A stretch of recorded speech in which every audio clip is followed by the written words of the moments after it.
Chapter 4. A Narrow Escape. Anna's skin crawled as Detective Mason approached with a malevolent glint in his eyes. His sweaty, obese figure loomed over her, his breath reeking of stale coffee and decaying teeth, making her stomach churn.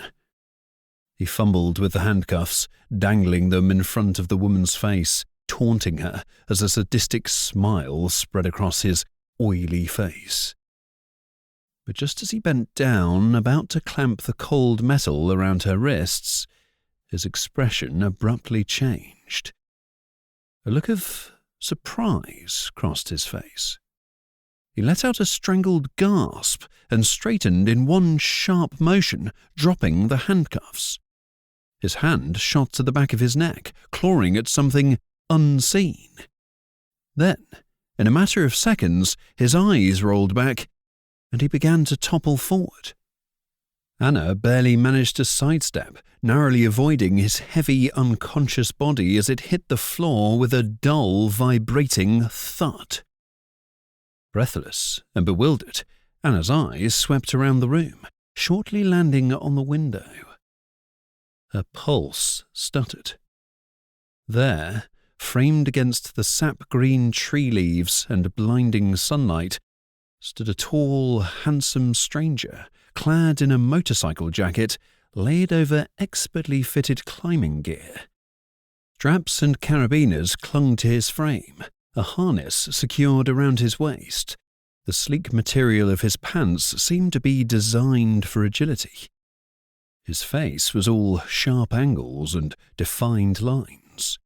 High cheekbones, a strong jaw, and a straight nose that gave him an air of undisputed authority. His skin bore the faintest hint of stubble, adding to the ruggedness of his appearance. Yet there was undeniable refinement in the way his features came together. His lips were firm, pressed into a thin line that hinted of inner pressure. But there was something else there too. An underlying softness, a promise of safety. The sunlight filtering through the trees caught in his tousled dark brown hair, a few strands falling onto his forehead, lending him an effortlessly dishevelled look. The stranger's stern blue eyes locked onto hers, a striking mix of sternness and reassurance reflecting in their depths. Even before he spoke, she knew him, recognized him somehow as the biker who had passed the police car earlier. His intense gaze lingering on her for just a moment too long.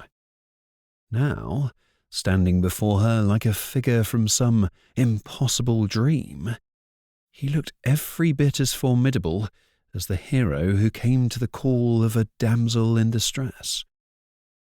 As if not noticing her profound shock, the man swiftly jumped down, reaching out his hand towards Anna. "I'm James," he stated in a hushed, steady tone, "and I'm here to help you." Anna recoiled and hesitated. Trust was a fragile commodity at the moment. But something about James, the sincerity in his voice perhaps, made her want to believe him. "You killed him," she whispered in response, half accusingly, half uncertainly, gesturing towards Mason, who lied motionless on the floor next to them. James glanced at the detective with a scorn, a small dart protruding from the back of the official's neck. "Not to worry. It's just a sedative. He'll be out for a few minutes, but we don't have much time. Please, you have to trust me." Anna's instincts screamed at her to run away, but she knew she had nowhere to run to. Nodding, she turned obediently toward the door, but James quickly grabbed her elbow, pulling her in the opposite direction. "Not this way. Follow me." He took quick strides toward the open window. To her astonishment, her new acquaintance effortlessly jumped onto the broad wooden windowsill and motioned for Anna to join him. Then, using his gear, he swiftly buckled her to himself, ensuring she was secure. "Hold on tight," he instructed, his voice low and urgent. Anna wrapped her arms around him, feeling the solid strength of his body against hers. Despite the peril, a strange sense of safety washed over her. James moved with practiced ease, descending the side of the building with Anna clinging to him. Ground seemed to rush up to meet them, the wind whipping past their faces. Anna's pulse quickened with excitement.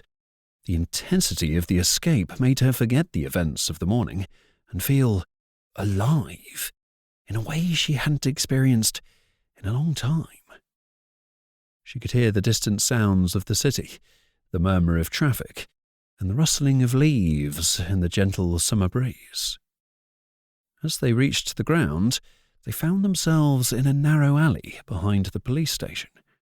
James quickly unbuckled the harness, his eyes vigilantly scanning the area for any signs of movement. "This way," he whispered, taking her hand and leading her toward a small, rusty gate at the end of the alley. Just as they were about to slip through, 2 police officers rounded the corner. James pulled Anna back into the shadows, pressing a finger to his lips. The officers walked past, their conversation casual, oblivious to the fugitives hiding just feet away.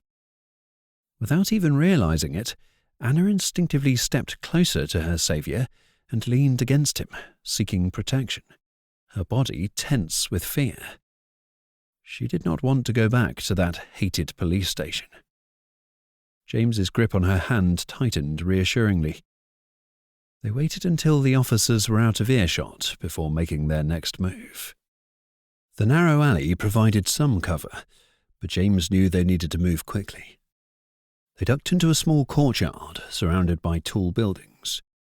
James paused, listening intently.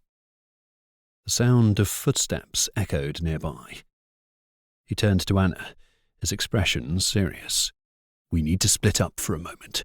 I'll draw them away. Meet me at the end of this street."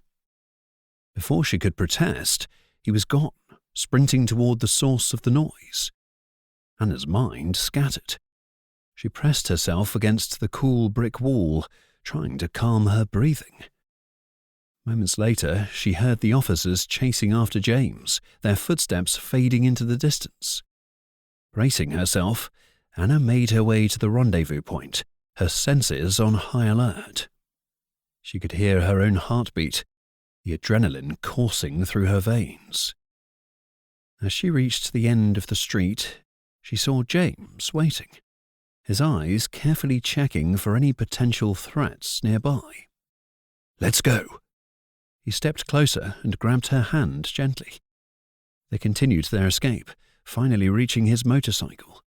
The sleek machine roared to life, and they sped away, the city quickly fading behind them.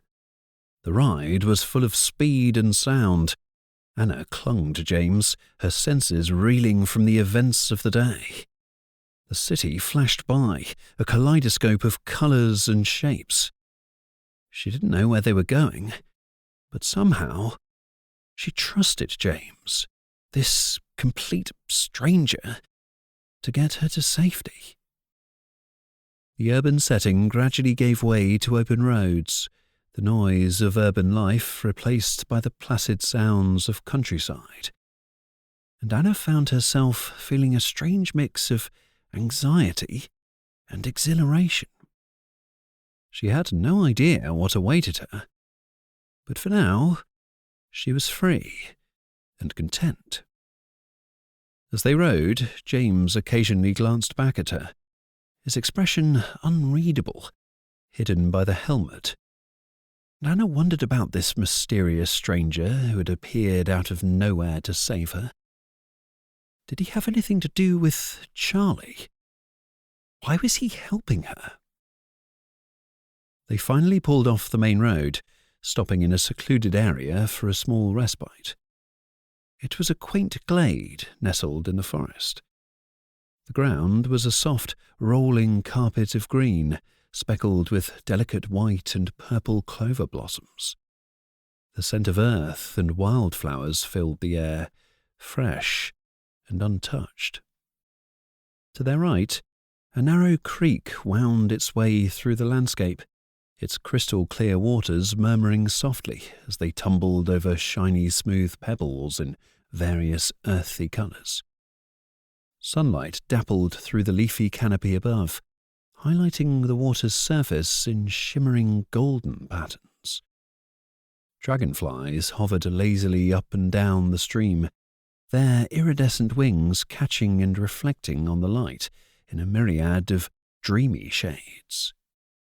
At the edges of the glade, wild blueberry bushes hid between the clusters of fringed ferns, their deep green leaves drooping elegantly on the thin branches.